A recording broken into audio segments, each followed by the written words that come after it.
What would you do if your online store converted 36% more shoppers? You could take 36% more vacation. Another pina colada? Yes, please. Open a new retail location with 36% more square feet. Fantastic. Hire 36% more help. You're hired and you're hired. Shopify has the world's best converting checkout, up to 36% better than other e-commerce platforms. What you do with those extra sales is up to you. Switch to Shopify today at shopify.com/listen and get a $1 trial. Shopify.com/listen. One Night with Steiny. One Night with Steiny. Shout out Full Send Nelk. This is just about me being myself. Gonna be chaotic. I can't guarantee anything. All I can guarantee is that you're gonna be entertained. Can I join OVO?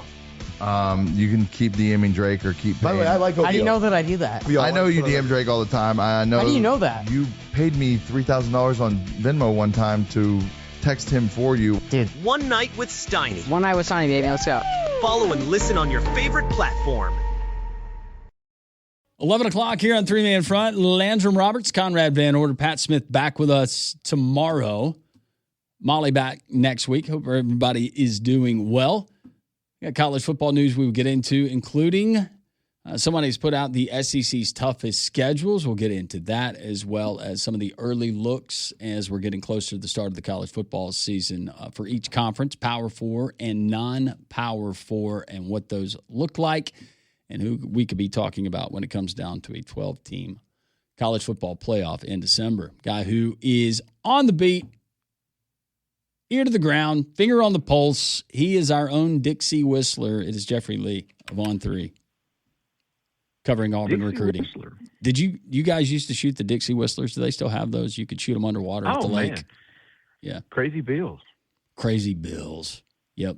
You get a bunch of Dixie Whistlers and Black Cats if you buy the artillery package, which I did one year and made the mistake and thought I gave somebody a heart attack in my neighborhood. That's why they tell you not to shoot them. How are you, Jeffrey? Fairly well, man. How are you guys? Doing great. You taking in a lot of the World Cup? I'm guessing you are. No, I'm not. I knew that was going to be the answer coming from you. Well, the United States, they play tomorrow. Did you watch any of the United States' first two matches? I could not tell you one person from the United States soccer team. Okay. Did you go to the Argentina friendly versus Iceland at Jordan-Hare? When was that? Okay. There we go. I'm just kidding. It's just recruiting. Just recruiting, baby. He's got his head down. Yeah, he does. I love it. All right, we got a lot to catch up on, Jeffrey. This staff, Alex Golish, based on what you dealt with, and you dealt with some good folks and some good recruiters on Hugh Freeze's staff, what's been the biggest difference in what you've experienced so far? Whew. You mean as far as coaches goes? Yeah. It's tough to say because this is such a different recruiting cycle than it's becoming than what we've seen in years past. Everybody wants to say, Auburn's got 24 commitments before July the 1st. Has that ever happened? No, but this kind of recruiting cycle has never happened. Everything's been moved up. Everything's been fast forwarded. The NIL era, the contract negotiations throughout May and June. I mean, everybody's getting a spot right now as quickly as possible. What we're seeing is more in tune to what we see in basketball, high school basketball recruiting, where guys that are going into their senior years are signing right now. They have the early signing period, and then they have the late signing period. And, the 2026 guys or the 2027 guys in high school basketball have already signed. And I think that's what we're kind of transitioning to in football. So it's a different cycle as far as, you can't be comparing numbers to, Hugh Freeze never had this many commitments at this early stage of the process. Well, this cycle didn't exist. So everything's been fast forwarded. But to that point, I think this staff in probably 5 months has done more than I ever expected them to do. They came in, they put all their efforts and focus into the transfer portal. They didn't even turn the page to 2027 high school recruiting until the middle of January. And in that short amount of time, I think the return that they've got from these recruits has been exceptional. I don't think they even thought that the return, the logo, the program, the respect that Auburn still has, despite not having a winning record in 6 years, I think they were really surprised at the return they were getting from these recruits and the relationships that they were able to carry over from South Florida, from Tennessee, from even Alabama. Coach Cap there on the offensive line. So I think they were a little bit surprised at what they were getting back, the return from these kids, and in a small class ended up being a very large class and probably will continue to grow throughout these months. So kind of carrying on with that topic, Jeffrey, what would you say, maybe from some of the things that these kids have said so far in the process of them being recruited and committing, has there been a difference in maybe the way that they're talking about Auburn or they're talking about this staff as opposed to the previous staff under Hugh Freeze? Has there been a difference there that you picked up on? I think that a lot of people have known Golish, at least going back, that he has a track record. He has an off-the-field track record that maybe coaches in the past did not have at Auburn. I think a lot of people see him. He's very involved in recruiting, not just in, with the kid, but with the parents, with the coaches, with the teachers. And I think he's a very genuine guy. I think he's an easy guy to meet and instantly trust. He doesn't put up a front. He's just who he is, and that's kind of what their motto is be who you say you are. And I think that starts at the top and trickles down onto his staff. And I've gotten to know these guys in the short amount of time that they've been here, and every one of them have that genuine appeal to them, that very relatable. Not a salesman, and I've seen a lot of salesmen in the past working with these different staffs at Auburn. Hell, since 2004, there's been some great salesmen, don't get me wrong, and they've been able to recruit. But the type of guys that this staff is recruiting is a little bit different, and I love their motto. And as far as when it comes to recruiting, they want guys that want to be here at Auburn. And I think that says a lot about the guys that they're looking for. And you saw that with Kingston Miles, 2 weeks ago, 4-star running back from Missouri who was committed to Auburn, but was flirting with in-state Missouri, was taking official visits, and they were like, "Look, man, we want guys that want to be here." Monty Williams from Memphis wants to be here, and they dropped Kingston Miles and took Monty Williams, and I think that's kind of what we're seeing from this staff is guys like Rance Brown and Reed Ramsire and Leighton Von Brandt and Myson Johnson Cook. All these guys want to be at Auburn. Don't get me wrong; they're not coming here for free, but they're the kind of guys you want because retention is going to be important moving forward, and that's what they're looking for. Guys that they think they can be able to retain and develop, especially along the offensive line. Hanging out with our friend Jeffrey Lee, a part of Auburn and On3 and covering recruiting there and heading things up, and does a wonderful job and has for a long time, and he joins us on the Higginbotham hotline. As far as maybe that guy who's only got 3 stars next to his name, maybe he's not the most highly touted. Who is maybe that unseen or unheralded guy right now that's committed to Alex Golish in that staff that you could see becoming a star? Two guys really stand out to me. Jalen Moore, 3-star offensive lineman from Creekside in Fairburn, Georgia. Got to see him last week at camp in one-on-ones, and he's going up against dudes. I'm not talking about, your second stringers from Cordova. I'm talking about dudes. Nehemiah McCrary, number 32 overall player in the 2028 class, so the number 2 linebacker in the country for next year. Jalen Moore held his own against him, held his own against another guy in 2028 top 50 overall player. I really like Jalen Moore. I think he's fantastic. Guys who know a lot more about the techniques of the offensive line vouch for me there. I can watch a guy and say, man, that guy's really good. I don't know why he's really good, but I know he's really good. Jalen Moore is a guy I'm keeping an eye on. I think Nash Johnson, the cornerback from McEachern in Atlanta, who was a former Alabama commitment. He's a 3-star, didn't go to any camps, hasn't been really seen outside of his junior film. But Auburn is extremely high on this guy and thinks he's a steal at a 3-star. So, Jeffrey, you mentioned it earlier, but 24 commits right now for the class. Do you have a number in terms of how big this class could potentially get, how many additions could still be on the way, and maybe some of those names for Auburn fans to keep an eye on that could still join the 2027 class? Yeah, I think, ideally Auburn would like to, at least right now. Now, don't get me wrong, this staff is all about some evals, and they will continue to eval practice footage. They'll eval everything. But assuming Auburn retains the 24 commitments they have right now, they certainly would like to add a Carlos May, the defensive lineman from there, and Ramsey. They definitely would like to add Marquise Evans, the defensive end from Spain Park. So you're up to 26 right now. I know they want another corner. That's 27. Probably take at least one more safety. That's 28. And you get a Tay Walden if you can. So you're pushing 30 if the retention of this class is maintained. So it's going to be it's probably going to be 10 to 12 more guys than they originally thought. It's going to be a big class. And I think that they would like to possibly add another offensive lineman as well. So you're looking at 30 if, in fact, all these cats stay committed. Jeffrey, what can you tell us? Can you tell us anything? And I guess it doesn't matter. He's no longer a part of the team, but any additional information you can pass along concerning former Auburn wide receiver Duke Smith, who is no longer a part of the football team? I wish I did. I always, you hear different stories. You never hear straight from the truth. You can hear from a source at Auburn about what they want you to hear. Then you hear from Duke Smith's side about what they want you to hear.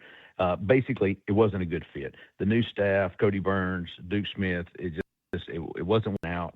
I think it came to a head last week, and he said, "Look, we're done." And Duke Smith's side, wants to blame the staff. The staff is saying, "No, this is kind of what's happening here," and you never really know what's the truth. Probably somewhere in the middle, but basically it comes down to wasn't a good fit with this staff, and both sides decided it was probably best to move on. So going back to talking about the kind of the size of the recruiting class that they have right now, and I know it's different because it's year one. They got to bring in a lot of guys. They're trying to establish the culture. But from what you picked up so far, Jeffrey, moving forward, what do you think? I guess what would the priorities be? Would you say that recruiting is going to be more of an emphasis? The portal is going to be more of an emphasis? Is it a 50-50 split? Where do you think the staff is in the near future in terms of what they're going to prioritize with building and retaining the roster? I think absolutely. You mentioned it, building the culture from the high school ranks is what they want to do, and especially along the lines of scrimmage. Offensive line is going to be a huge, huge priority for Auburn in the high school ranks. They believe that that's the most developmental position on the team. Sure, you can go pluck a guy or two from the portal if you're not happy with what you've got, but man, it's difficult for those offensive linemen to come in to learn new systems, new pass sets, So I think building this culture, you want to build it from the high school ranks. I think that's their plan.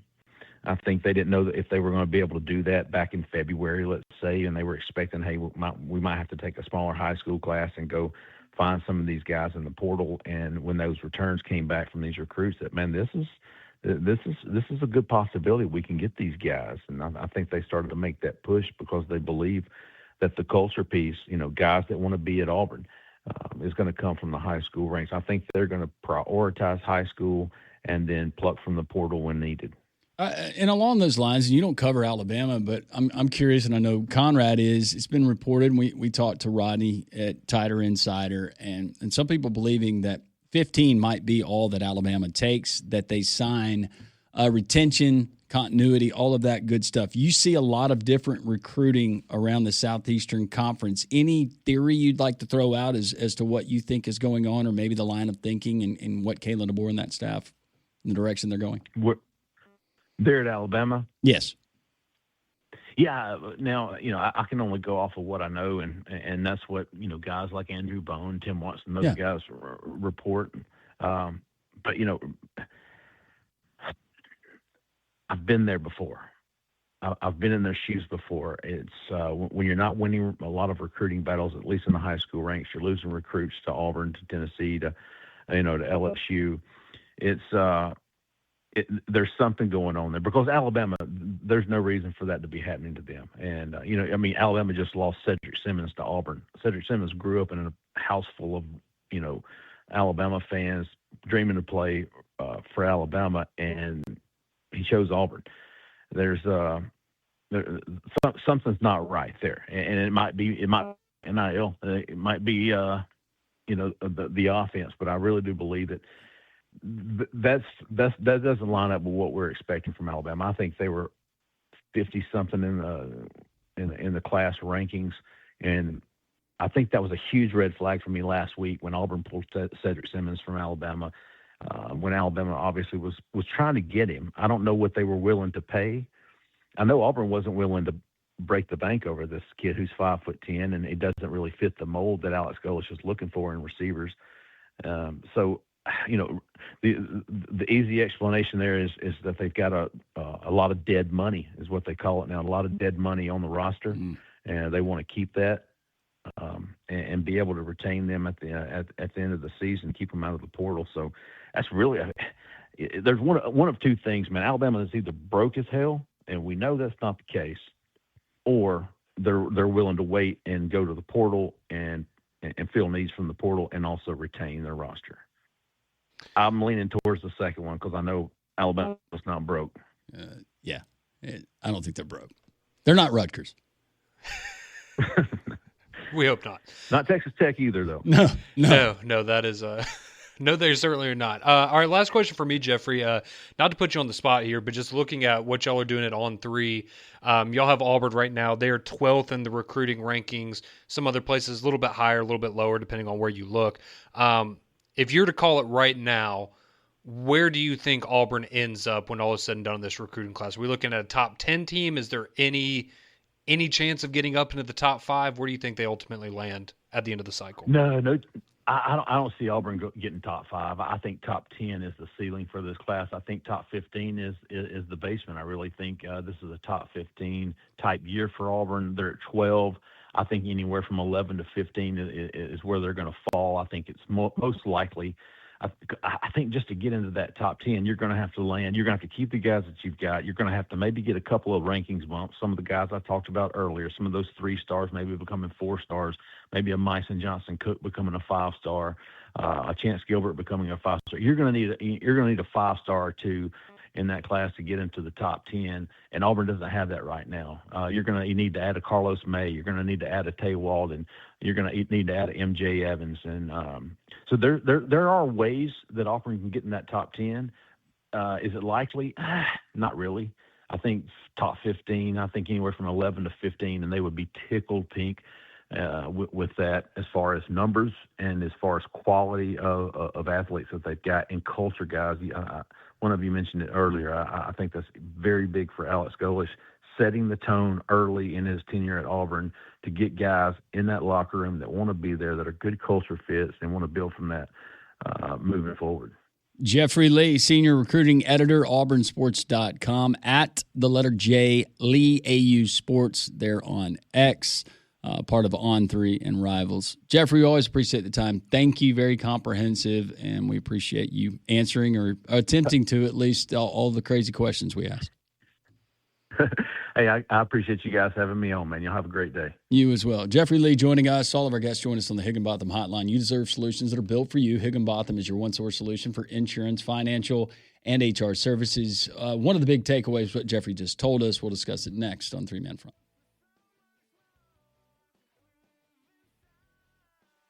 Three-man front here on this Tuesday. In case you missed it, Supreme Court has upheld state laws barring transgender girls and women from playing on school athletic teams, specifically Idaho and West Virginia. So that news just passed along, not getting into an in-depth conversation. Just wanted to let you know that was out there. Jeffrey Lee just joining us, recruiting editor there as a part of On 3 and Rivals and auburnsports.com. What he had to say about Alex Golesh, this staff, and do think it's genuine because Alex Golesh, Conrad, when he came in, he said he had player interviews with everyone who was on the roster and decided who wanted to be there. And especially now more than anything, if you can find that guy, which is now it seems like more rare than it is the commonplace, if you can find those guys who do have talent, because you still have to have talent. If you just take a class full of really good kids, I've seen how that plays out. That does not play out on Saturday. Texas A&M. Physics takes over. At some point, that kid who was on the honor roll and was the who's who and the best citizen in the world and never missed a day of class, he is going to get trucked at the goal line. Yes. It's going to happen. No. I've seen it happen. No, you're right. One of the things that stuck out to me, going back to when we talked to Alex Golish back during spring when we had him on the show, is one of the things that he told us was when he got there and he talked with the kids, and I guess the players that were already there on the team, was I guess I can't say verbatim because we have FCC regulations, but essentially saying this is going to be one of the hardest things that you ever have to do, being a part of this team, being a part of this program moving forward. And if you don't want to be a part of that, then we don't want you here. And that for me, that just kind of really set the tone of this new world of college football that we live in. There's a lot of coaches that probably wouldn't want to go that route because you're so worried about keeping players happy. You don't want kids jumping in the transfer portal. I know that now there's only the one window. That helps a little bit, but just coming in with that kind of an attitude, and I feel like that translating into you're getting all these kids coming in that are buying into what he is selling. And if that's the kind of thing that he's selling, then that tells me that you're getting the right kind of kids. And it doesn't mean that every one of them is going to work out. It doesn't mean that every one of them is going to be a superstar. But it does make me feel very confident that they are putting together a roster of guys that are going to fit that mold. And that's what, I feel like that's what a lot of programs need, but that's kind of what Auburn's needed for a while now. And if you're able to match the talent that they've had, because they've had talent over the last couple of years, but with the culture, the mindset, and aligned coaching staff, I think that's where you really start to get excited about, what they're building there at Auburn and why people are really high on this program, not only this year, but, over the next couple of years and what they could potentially become. And find those guys with a buy-in. Maybe that cuts down on the guy mid-season that's not happy with the number of reps or how many games he's played in, or the new and the fun has worn off. All the glitz and the glamour of when you brought them in and they signed that NIL deal and everybody told them they were great. And now we're 7 weeks into the season and the kid's already checked out and he's looking where you want to go. Try to cut down on some of that. And you'll still have, issues with players and heat of the moment and personalities clashing. But I do feel that it's genuine. It's not just a message. It's not just a T-shirt. And what Alex Golish is telling people, I think he's very transparent. And obviously he and this staff, they're very in tune with this generation of kids and at least how it pertains to NIL and the transfer portal and what some of these kids are looking for. No, I agree with that. Because some of those kids do want to get pushed. No, absolutely. They come from structured homes, come from structured programs, or they didn't have any of that in high school, and they want to be pushed. Yeah, and I think you do still have, and I think we kind of forget about that at times, but you do have kids that still want to be developed. And I think a lot of them do want to be developed, but we get caught up so easily, and understandably so, right? But in the 5 stars and these kids that are, going to be the next generational superstar, they're going to come in and win a Heisman for your program. And those guys are good to have, don't get me wrong, but you also want guys that are willing to work. And, one of the things that Jeffrey talked about too was retention. And I know he was talking a lot about the offensive line, but, you want guys that have equity in the program, right? You get them in here and yeah, maybe they're not going to play as a freshman. Maybe they're not going to play even as a sophomore, but if you can get them to see the vision and you can get them to grow and develop, I know it's less and less of that in today's world of college football, but those are the kind of guys that you want. And you give me the Ty Simpsons. Yeah, absolutely. Yeah. Give me the Dylan Cardwells of basketball. If you have a roster full of those guys, any coach would kill for that now. Guys are like, you know what? It doesn't matter the environment I'm in. This is all about me. I'm in a good place. I'm going to grow where I'm playing. No, that's not the case for everybody. No. And everybody that transfers, I don't think you're a bad guy. I think a lot of cases it betters the kid, and it's probably better for the program that's receiving them, and it's probably better for the program in a lot of cases that's telling them wish you nothing but the best. Yeah, and there are obviously cases of that we've heard and talked about with programs here in the state and across the country of, just because a player's transferring doesn't necessarily mean that they're the ones that are instigating that sometimes. Sometimes it's the program saying, we'll see you later. Better luck next time, and good luck in your future endeavors. But there's a lot of success stories from the portal. Based on the numbers, though, there's also a lot of failures of the transfer portal, and that's the reality of it. And I think we're getting a better grasp of that as time moves on. But no, I think that What did you think about his response? Because I asked him the question, in case you're just joining us, I asked Jeffrey Lee, who covers Auburn, the question about Alabama, and just a theory, if he had a theory, because I've known Jeffrey for a long time, and I knew that he would answer honestly. And he said there's either two things going on. Either Alabama's out of money, or he echoed what Rodney's theory was and what Rodney's understanding was about the size of the class and the type of kids and the reasons why. Yeah, I mean, my thought on that is that I hope it's accurate because we've talked about that, and I've posed that question before on the show, is if the plan, like Jeffrey was talking about and Rodney's talked about in the past and we've talked about, is you've got these guys that you brought in. You had 2 great recruiting classes the last couple of years, and from what I understand, of the 48 kids that they brought in through the recruiting ranks and the high school ranks over the last 2 years, only one of them's transferred out. It was DeBose, one of the offensive linemen. But you've retained 47 of those 48 kids. Do you have a stockpile of money that is prepared for if those guys pop, or the majority of those guys pop this year and they are impact starters for your team, to where you can pay what is going to be more money next year to retain them than probably what you're paying them right now to be on the roster for 2026? And if that's the case, then by all means go that route. I also think if you have a plan in the back of your mind, a plan B, so to speak, of, hey, these kids aren't working out, or this position group, we thought we were going to have a lot of depth here, these guys were going to get developed, and we were going to be set at, let's say, the offensive line for the future, and that doesn't pan out this year. Are you willing to pivot? Do you have that in your back pocket to go, all right, we've got to go hard in the portal next year to bring in guys that can start right now to bolster those position groups? And if they have the capabilities and the resources to do that, then they'll be just fine. I think that's where the concern, though, comes from the Alabama fans and people like myself, is you just don't really know what they're working with financially. You think they're doing pretty well. Now, they're not Texas or A&M or Texas Tech like Jeffrey brought up. Everybody knows that. But do you have that stockpile of money ready to keep this roster together if they are good, if those guys do develop? And if that's the case, then you're going to be just fine. If that's not the case, then watch out.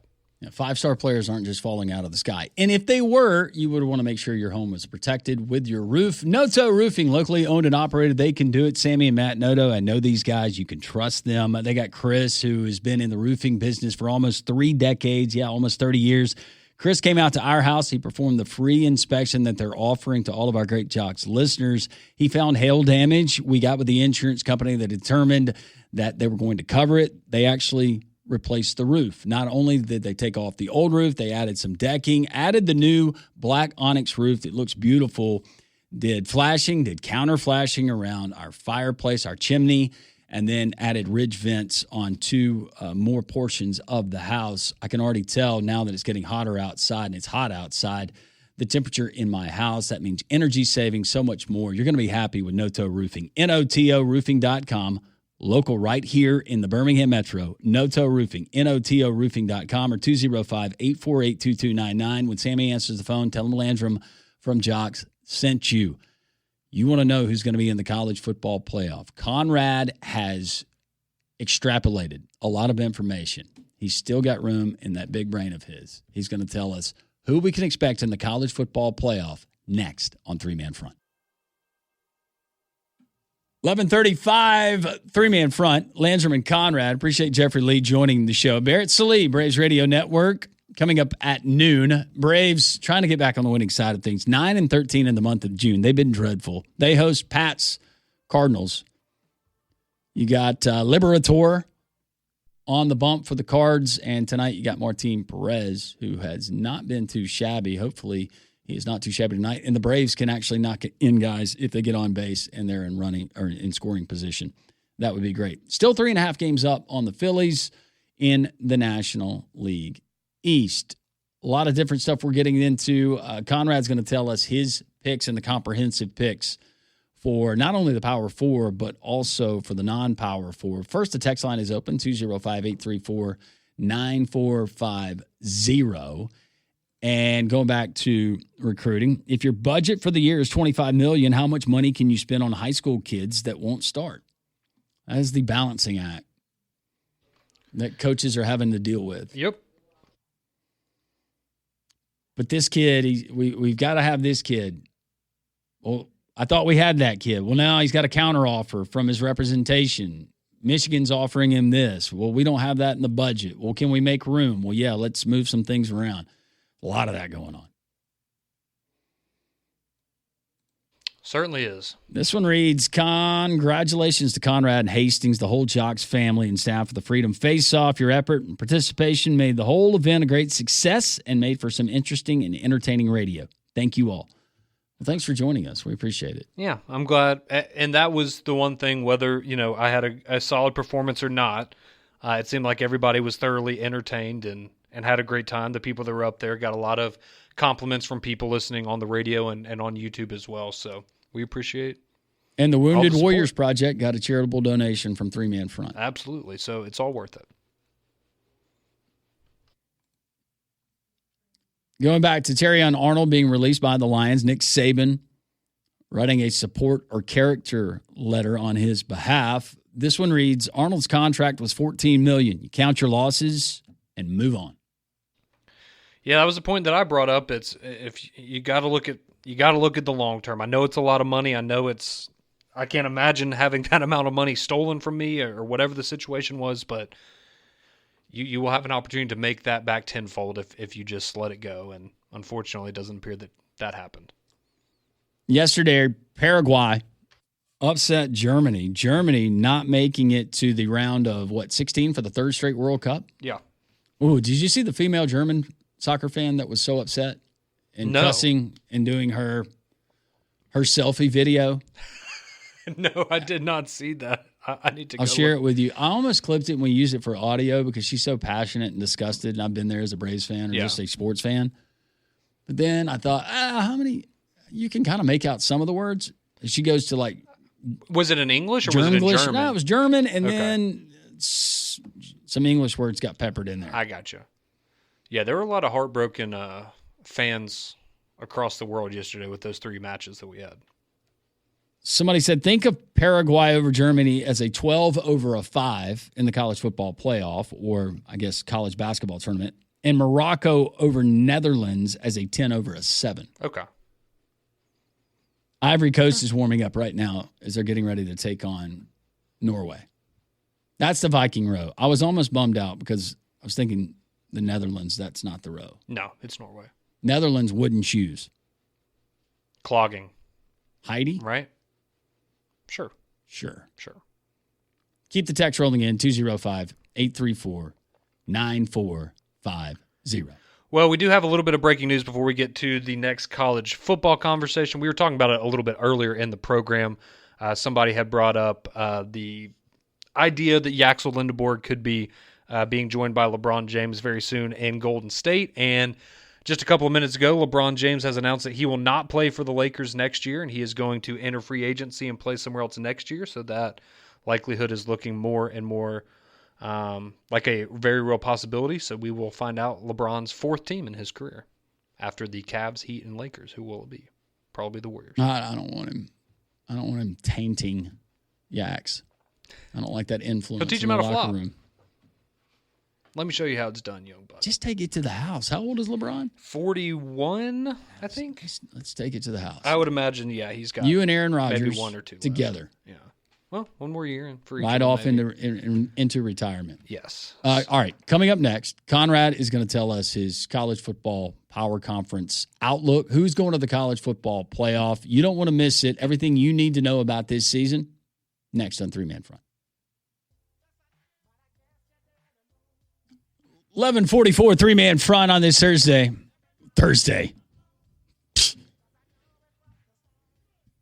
be really cool. We'd be celebrating a win. United States over Bosnia-Herzegovina. As it turns out, it's just Tuesday, and you got the Ivory Coast coming up against Norway. Ivory Coast is not a favorite in this one. The Norwegians are, the Viking row. But you said you're pulling for the Ivory Coast, Conrad, because you think they've got some fly uniforms. Yes, I like their kits. Their kits. As they're called.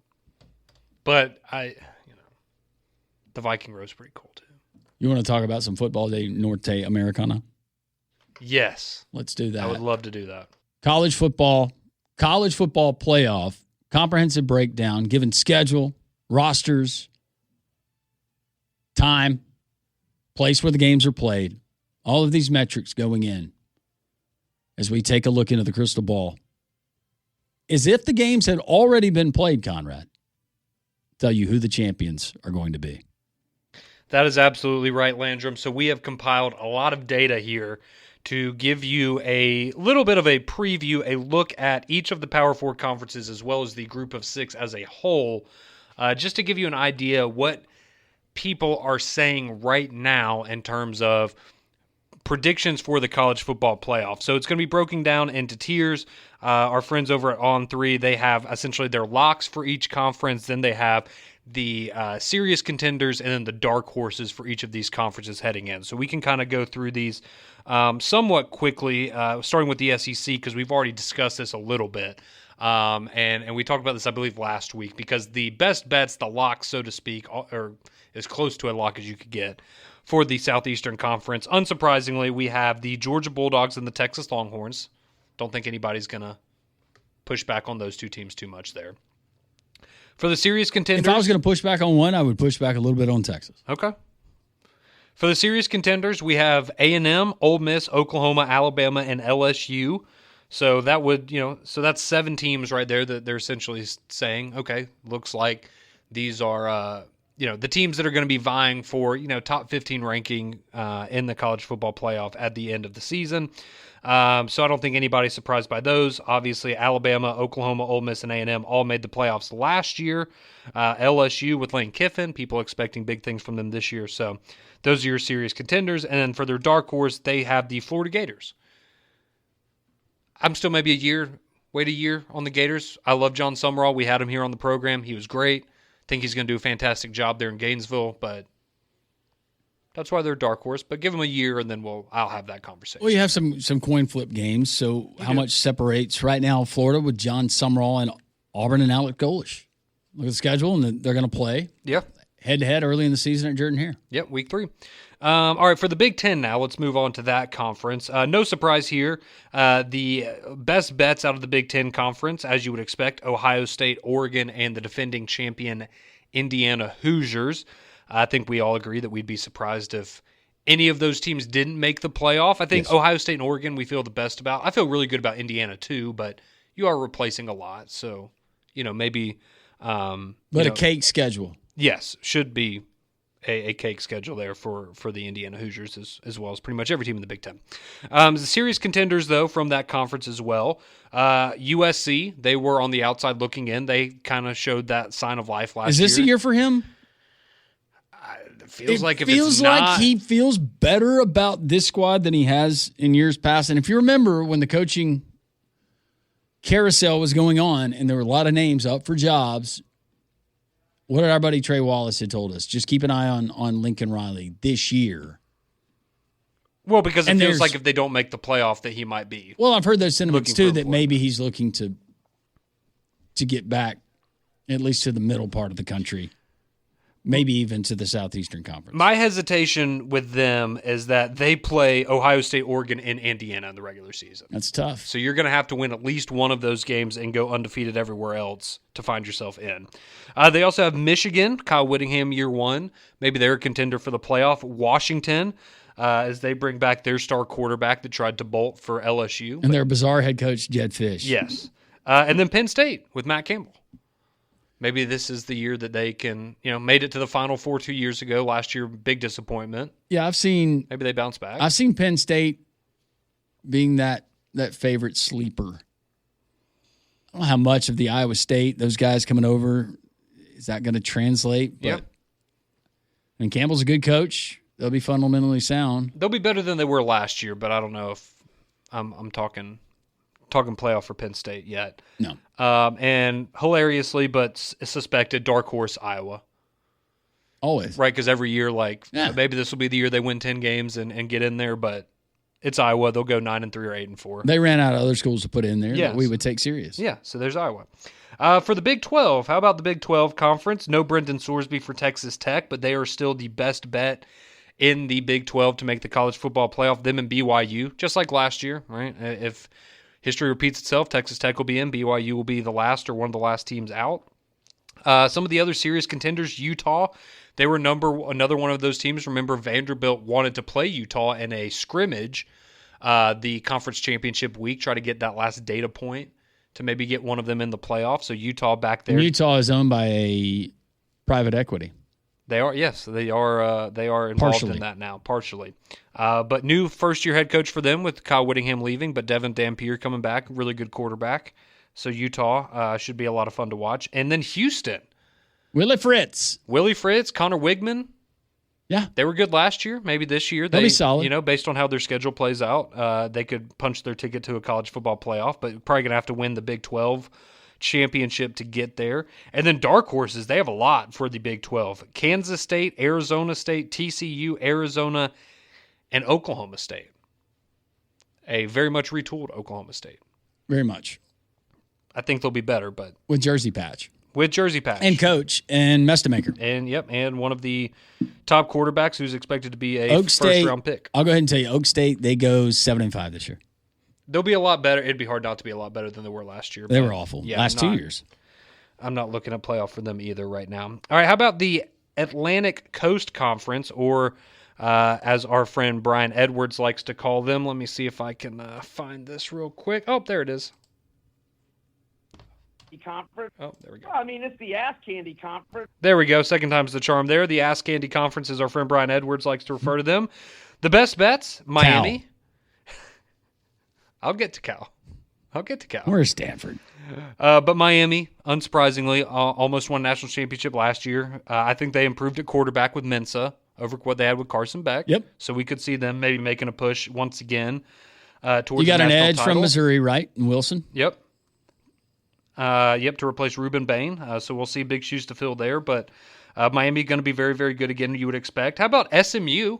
Saw them in the playoff a couple of years ago. They got in over Alabama. Maybe they're able to return to that glory this year. Shout out to Rhett Lashley. Yep. Printing money in Dallas. Yep. So they are Miami and SMU, the two best bets out of the ACC. Now for the serious contenders, we have Clemson. Maybe a resurgent season there for a little bit of shake-up on the staff. Yeah. Some changes there for Dabo, and actually, started to use the portal a little bit. Now he kind of got burned when one of them went to Ole Miss. Isn't Chad Morris back at Clemson? Yeah, I believe so. It'll be a new look for sure. Gotta love loyalty. But you can never rule out Dabo. You also have Louisville and Virginia. Remember, Virginia almost made the college football play. If they had beat Duke in the ACC title game, they probably would have made the playoff last year. I'm glad that they didn't. Nobody wanted to see that. Because I would have had to talk bad about them. Yeah, nobody wanted to see that. Your dark horses, though, you mentioned Cal. They're mentioned as a dark horse from the ACC. Also Duke, defending conference champions, but now no Darian Mensah. So I don't. Have you already said Virginia Tech? They are the final dark horse. James Franklin. See what he can do in year one. I would probably, if I was rolling the dice on one of those dark horses, I'd probably go VT over Cal and Duke. That's just me. You know who the new coach, Justin Wilcox, out at Cal, the new coach is Tosh Lupoi. Yeah. That's right. We're very familiar with him in the state of Alabama. Is that why Pete Golding took over calling defense? I think you're right. He was focused on head coaching one day. Yeah, I think that actually is how that went at Alabama. Yeah. And then finally, we'll wrap up with the G6. So this is all of the group of 6 conferences packed in there together. Boise State at the top of the totem pole there. Not surprised. That's the easy prediction every year for the group of 6. That's the Gonzaga of football. Yes. Easy prediction there. How about UNLV with Dan Mullen? Brian Kelly calling his games. See what they can do. That's right. Yeah. Brian Kelly going to be in the booth there. You also have Navy as a serious contender. The New Mexico State Lobos. They're on there as well. And then San Diego State also mentioned as a serious contender out of the group of 6. And then a new-look Memphis team without Ryan Silverfield because he's now at Arkansas. They're mentioned as a dark horse. And Hawaii. How about Hawaii? I'm going to be honest. Haven't done a deep dive on Hawaii's 2026 season. But according to this, Chang is still the coach, right? Yeah, I believe so. Timmy Chang? But yeah, Hawaii mentioned there as a dark horse. And we talked about it the other day. But somebody, just based on their schedule and the fact that they will be eligible, some people think that North Dakota State could actually make a push. So we'll see. And we're getting texts already that people are upset that Florida State is not mention for the Atlantic Coast Conference for this. Obviously, out of the American Conference, we're going to get Mort in his first campaign as a full-time head coach. But also out of that conference, Golish leaving South Florida. So what does South Florida look like this year? Memphis, you lose Silverfield to Arkansas, but you got Charles Huff coming in and taking over there. Some of the other North Texas with Neil Brown. It should be another fun year in the American, always competitive. Absolutely. So that's just kind of an early glimpse at what people are saying around the country as far as college football playoff projections go, and I'm sure that there'll be a lot of surprises as there are each and every year. Yeah, first 50 games of the Major League Baseball season, the Braves were the best in baseball, and they have thrown up on themselves since. Barrett Sallee, pregame host of the Braves Radio Network, tells us what's going on, how it's going to get fixed, and if it gets started tonight as they host the Cardinals. Three-man front here on this Tuesday. So happy you're with us. Landrum and Conrad hanging out. Barrett Sallee next. One Night with Steiny. One night with Steiny. Shout out Full Send Nelk. This is just about me being myself. Gonna be chaotic. I can't guarantee anything. All I can guarantee is that you're gonna be entertained. Can I join OVO? You can keep DMing Drake or keep. By the way, I like OVO. How do you know that I do that? I know you DM Drake all the time. I know. How do you know that? You paid me $3,000 on Venmo one time to text him for you. Dude. One Night with Steiny. One night with Steiny, baby. Let's go. Follow and listen on your favorite platform. Full Send Golf, part of the Full Send podcast. All right, the Full Send Golf channel. I was like, let's go to the range. Then fell in love with it. This pod is about to be crazy. I don't even know what's going to happen. Join the party on the golf course. You guys know how much I really, really love golf. All right, Salim, we got 2 putts to break 80 here. Get it there, right? You wouldn't want it any other way, brother. These are the ones we practice. Go, go, go. Yeah! Oh, let's go. Let's go, 80s, bro. Yeah, even though it's from the Reds. It's just like a boy's scrap. Full Send Golf. Follow and listen on your favorite platform.